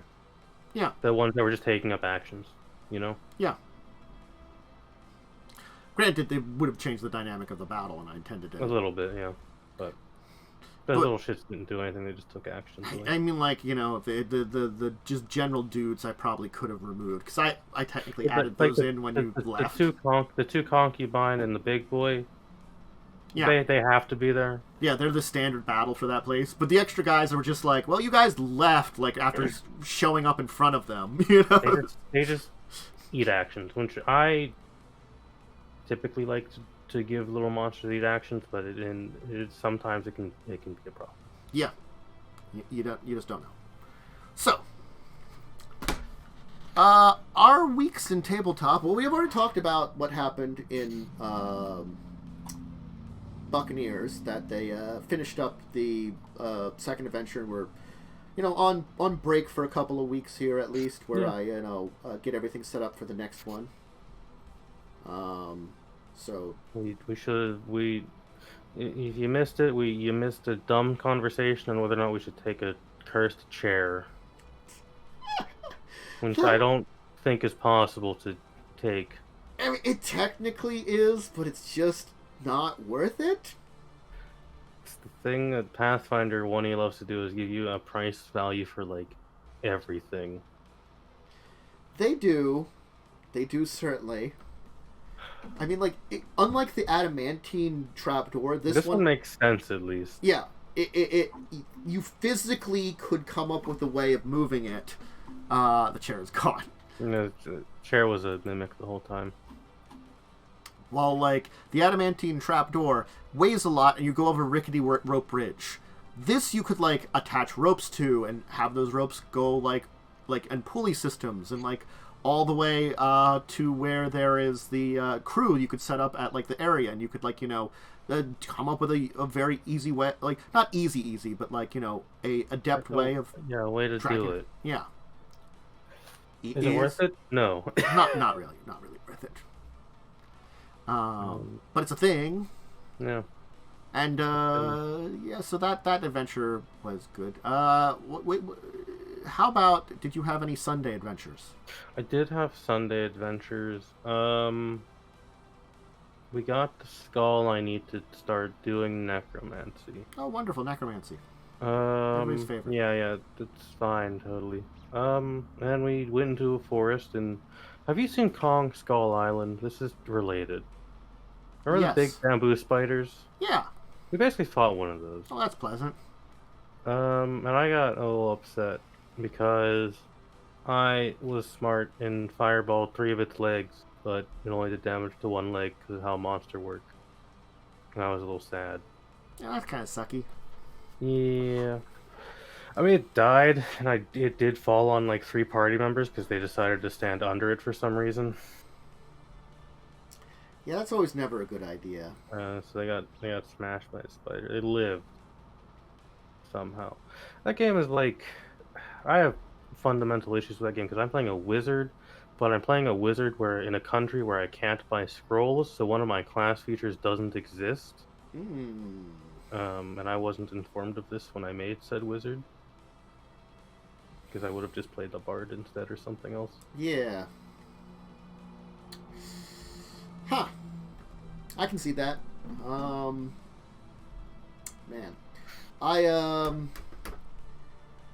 Did we have a Monday? Anybody? I don't know if you had Monday stuff. No, I didn't have Monday stuff. If you didn't have I Monday don't. stuff. No, I don't do anything on Mondays. We did have Star Wars. We did have 2 sessions of Star Wars. You split the party and scared me. Mm-hmm. Thought I was gonna kill people. I was nervous. Yeah, we fought a force vampire. You did fight a forest vampire who, fun fact, your character disarmed her anger, and then Cell's character was like, the force should be used for good, and that made her mad. She didn't like that, and so she wanted to kill you. I mean, my entire statement is, I've kind of been like, because I'm not like good or evil, I'm kind of like, well, kind of the good of the actual people. They might not know what's best for them, but it was the entire thing. I've always been kind of like to, She was like, when you had said, oh, you weren't really a Jedi or a Sith, you don't really give a shit, they're both bad. She was like, alright, yeah, whatever. Guess you can live. And then Cell came out as the only good character in the party. I'm like, am I true neutral? You're neutral. I'm really neutral. Everyone sits on the neutral scale except for Cell's character, who is good aligned. Cell's character, how dare you be good?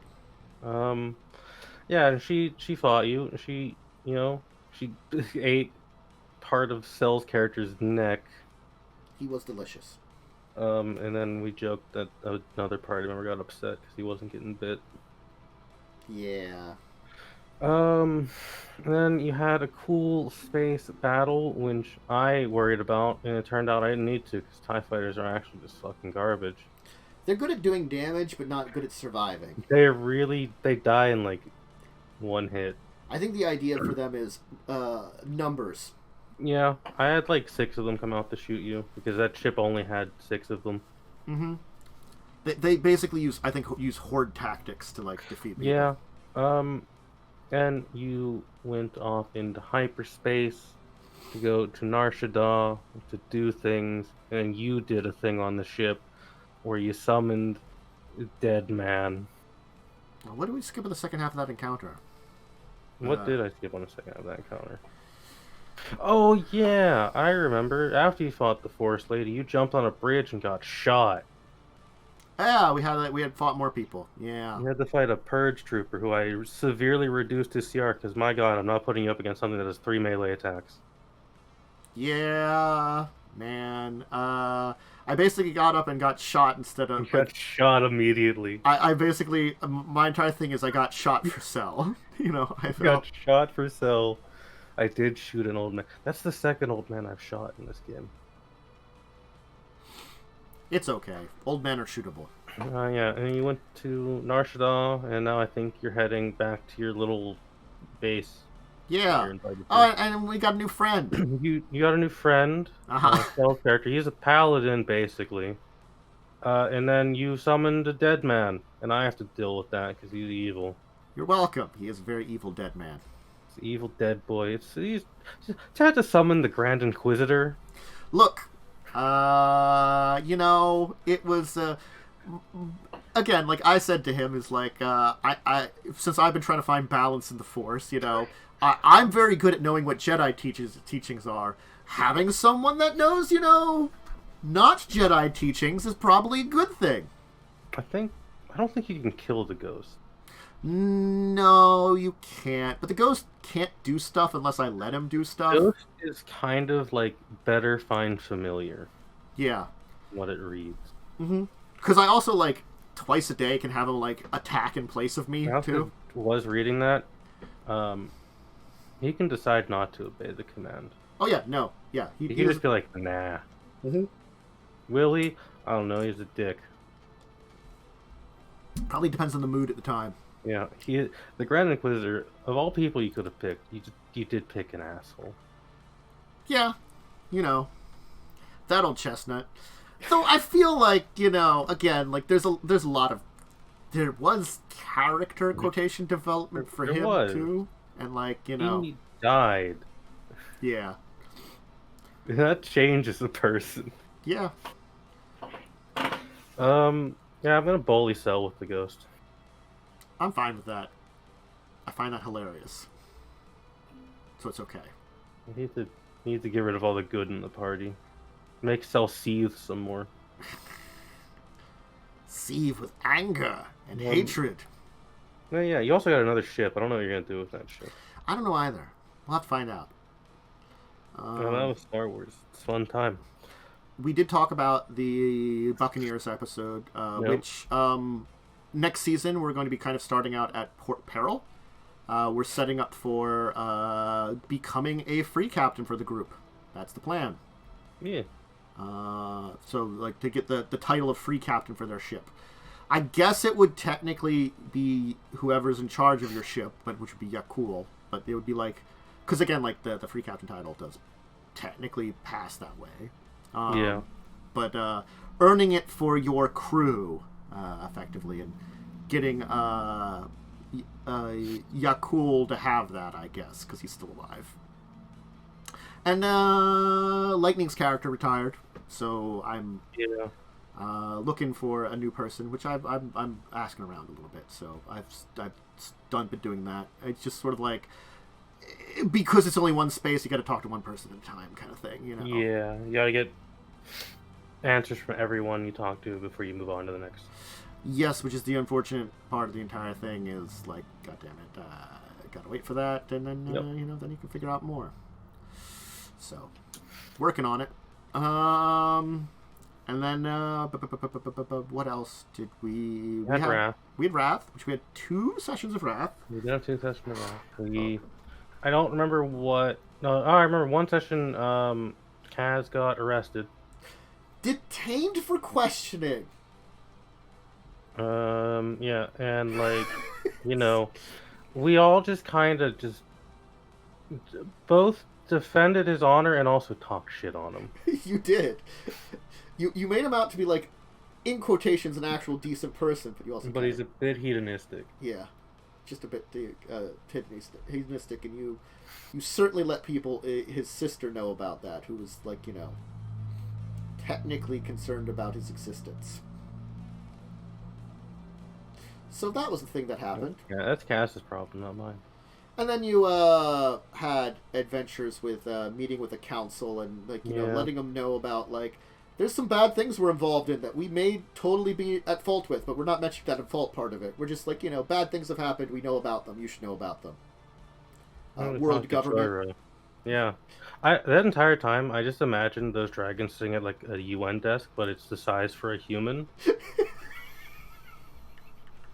I like that better than what I was imagining now.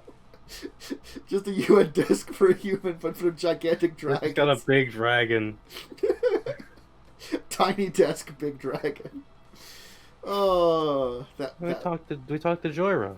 Yes, and she was highly disappointed. She knows what the party has done. Oh yeah, no. Are you kidding me? The person they were talking to would confess this stuff right away. Would be like, "Hey, there's problems. Maybe you should look into that just to make sure it actually is, like, taken care of." Yep. As much as they bust on Nim, he's smart and reasonable. Yeah, it's almost like he's an intelligent person who's been around for a very long time. And has to deal with problems in the past, Yeah. Now, I mean, Joyra did say, like, oh, hey, accidental problems that can cause very damaging situations are something she's experienced. She can understand that.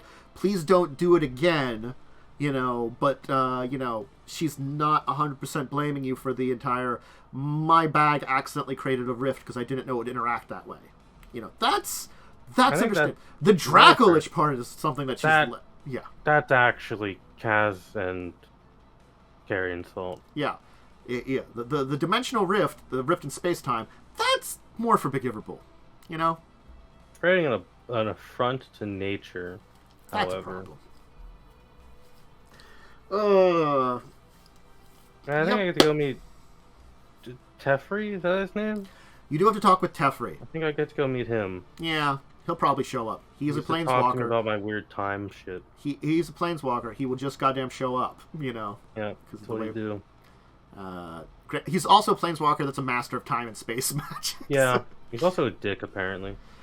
He's gotten better. He got a wife and kids, and that improved things. The usual, Yeah, that old chestnut. You settled down after like 2,000 years. You found a nice wife. You'll definitely outlive her. Your daughter will probably at least live a good amount of time because you don't talk about it. Because he's a planeswalker. Teferi's also nigh immortal. Yeah, because he's fucked with time magic a little too much himself.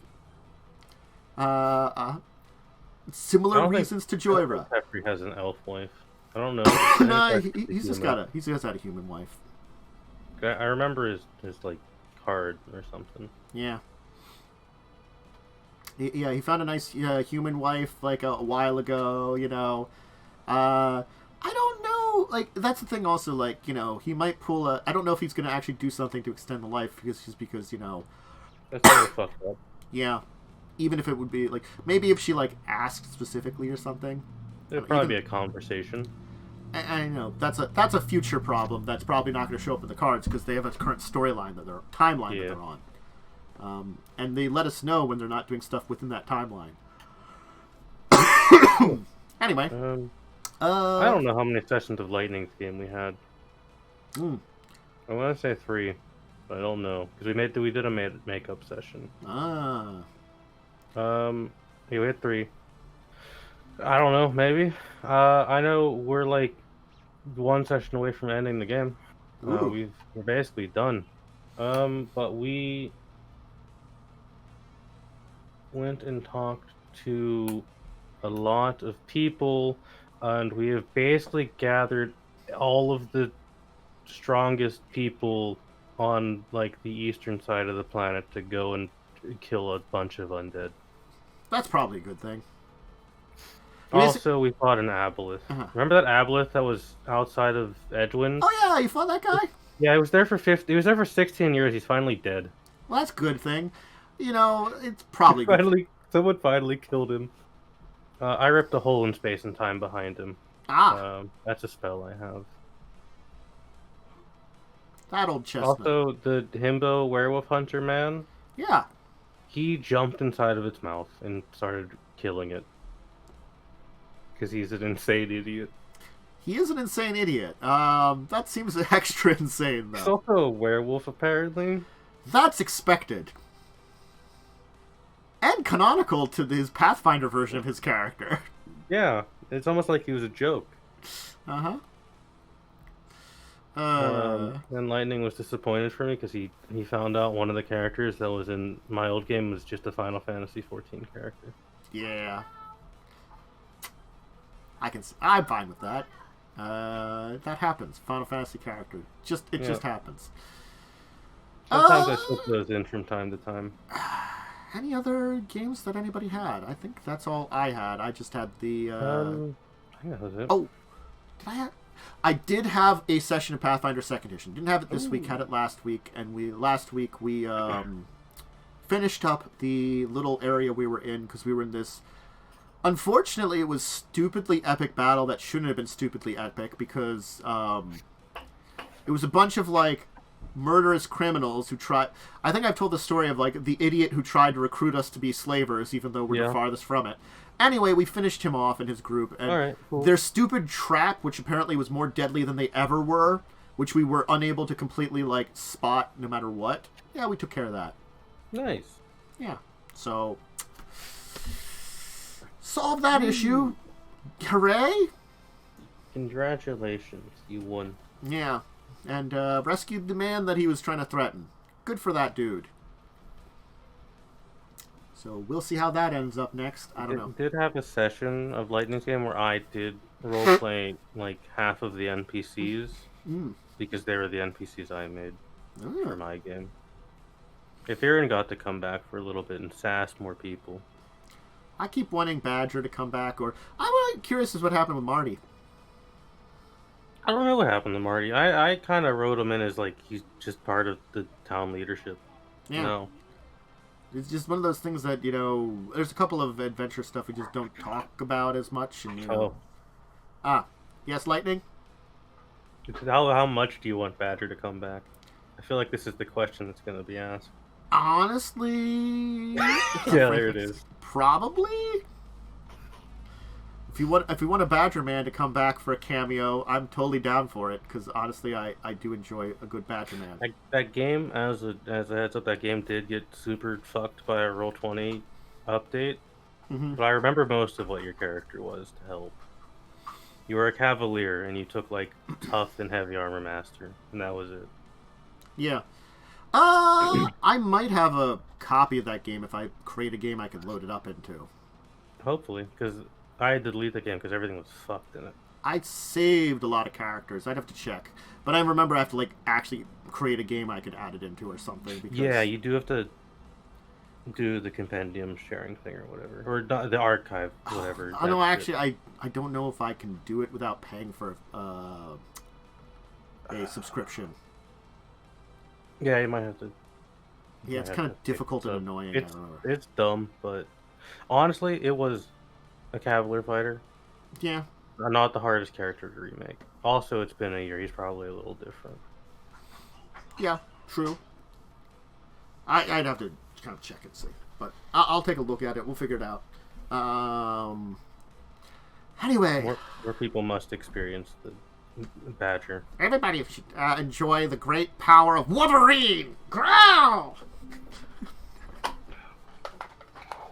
He is mighty! Come, Friddle Twin! To battle! That character is the sole reason I had any joy DMing that game. You're welcome. It's sort of like what we had. We had a character that did not fit in that campaign at all. No, the character actually kind of ruined my DMing. It was unfortunate. It just... Yeah, I'm probably not going to invite that person back to any games. I didn't mind them overall. Again, I could just understand that. It's sort of like when you make a character that just doesn't work, you know, it just kind of hurts things a lot. Look, alright. You know, Yunonoki. Neither of those wore a badger on their head. Yeah, that's true. None of them wore a badger on their head. Instantly not as good. Yeah. Sorry. Like an 8 out of 10. Badger was a 10 out of 10.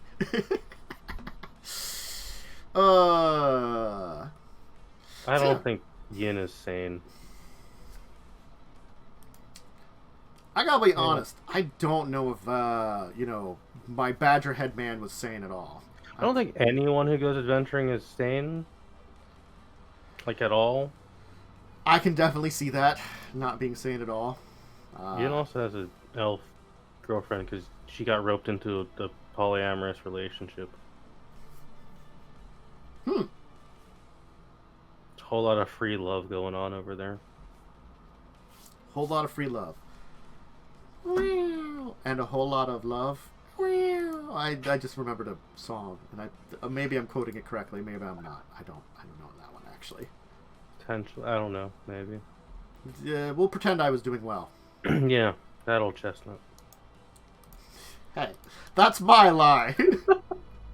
How dare thou steal my line? I'm just gonna start having Cole say a bunch of old man sayings. sometimes I try to like do things that I'm like I should have an old man saying here, but I can't remember them, and I'm bad that way. I'm like I can't remember my own old man sayings that I should do. That work at different points of time. Anyway, so I think that was our week in gaming. If I'm forgetting anything, I don't think I am. It's been 2 weeks. Forgive us. Yeah, it was 2 weeks. It was a bunch. I have games. They're gamey. Yeah. That's the important thing to say about them. Damn it, share. Falling apart. I guess gotta fix this after the stream. Whatever, I'll fix it after the stream. God damn it. Oh, you don't need that as much anymore. It's getting warmer. It still snowed today. That makes sense. It was supposed to get like cold again or something, and I'm like, it is winter. really cold here. You know, it's almost April. It's still cold. Yeah, it's the same up and downs that it's been all winter. It's sort of like it's decided it wants to be warm, it wants to be cold, it wants to be warm, it wants to be cold. It's really not good for anything. When I look at my 7-day forecast, I can see Monday's going to get high of 32. Thursday's high of 70. Yeah, I think that's similar here. Yeah, it's pretty weird. Please help governments of world stop global warming. It's fucking with my existence. Temperature fluctuations issue. It's really bad for my knees. Anyway, I hope everybody's enjoyed the show. I think we've talked about everything. I'm not forgetting anything, but honestly, I might be. But we talked. That's all that matters. We went over most of it. That's why the people are here. Yeah, to enjoy our mighty chatting and going over crazy shit that happens in our existences. So, I think it's time for us to head out into the world. Yeah.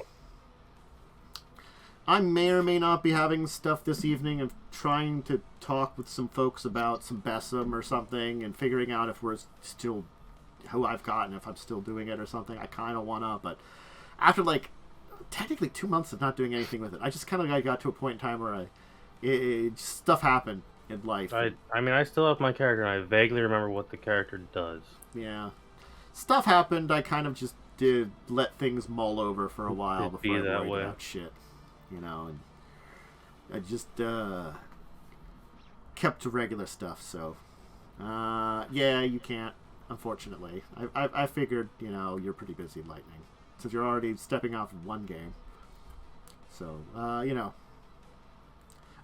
you need less games, not more. Very fair. I mean, that's a reason why you're taking a step back from Buccaneers, because you need less games. Well, I certainly feel that. When my Sunday game ends, I'm probably not replacing it or joining another Sunday game. It's like, for me, I won a few more games, but it's also because I've been, like, technically lower on games than I was for a while. Like, I would prefer more, like, later in the evening games for me, because I don't do anything in the evening. Yeah, I need a few either more evening or afternoon games, and, like, you know, maybe a few more I'm running or something. So that's kind of what I have to do. I'll figure it out. But anyway, everybody, I don't know if I'm going to stream again today, tomorrow, anything like that. I'll keep it up in the air, like, if I have time, feel like it. I think the next main time I'm doing stuff is, what?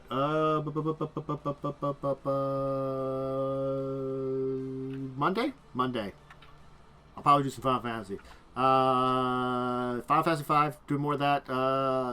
Doing more Pathfinder Kingmaker. I just like beat up the barbarian leader, and I got it like 5 minutes ago, kind of thing. You know, sort of like, here's this quest, and I did the entire quest line really quickly. Honestly, I didn't intend to. I just sort of did. Oops! All accidentally doing an entire quest line. Yeah, that happens sometimes, you know. Yeah, you know, that old chestnut. I wanted his sword, but the boss guy, like, apparently, like, my chaotic good option was to spare him and, like, turn him into my, like, blood brother. So I have, like, the barbarian horde leader as my, like, ally. Pretty cool. Yeah, but his sword would have been cool. I was so tempted just to murder the shit out of him for the sword. Yeah, he could die later, maybe. Yeah, but apparently, like, you know, I did look it up then, and, like, he does, like, come back for, like, the final boss to assist you then, which is actually probably a good idea. Probably a better idea, yeah. Yeah, he'll be like, oh, final boss, I will come to assist you in this epic battle. I'm like, yeah, that's probably a better idea. So, anyway. And then, Buccaneers is off for at least another week. I will figure out this week on Wednesday. I'll say if I need another week or not, honestly. By that time, I'll make the decision. I'm feeling like, especially because, again, like, it's finding another player is kind of like asking someone, waiting for an answer kind of thing, so it takes time. I might have to take that other week, especially unless I get a positive result soon. Because I've done a little bit work of setup and stuff like that, but I can also just, like, throw a couple extra hours at some point in time to get enough setup done, you know, that kind of thing. Always for the at least the early sessions and stuff. So, that's kind of been a play by ear on that side is easy. The setup, it's the player which is the difficult thing at this point. So anyway, and then Children of Wrath on Thursday. So that's kind of the schedule. And any other game stuff and things like that I figured out, I'll let people know. So, everybody, I hope you have a great rest of your Saturday. If I don't do anything or see anybody, a great rest of your weekend. If I do, hope you see me then. And otherwise, just hang out, stay cool, enjoy tabletop stuff, and have cool games. So, have a good time. And thank you as always, Momo, for joining me. Yeah, no problem. Yeah. And until the next time, farewell, everybody. Goodbye. Bye.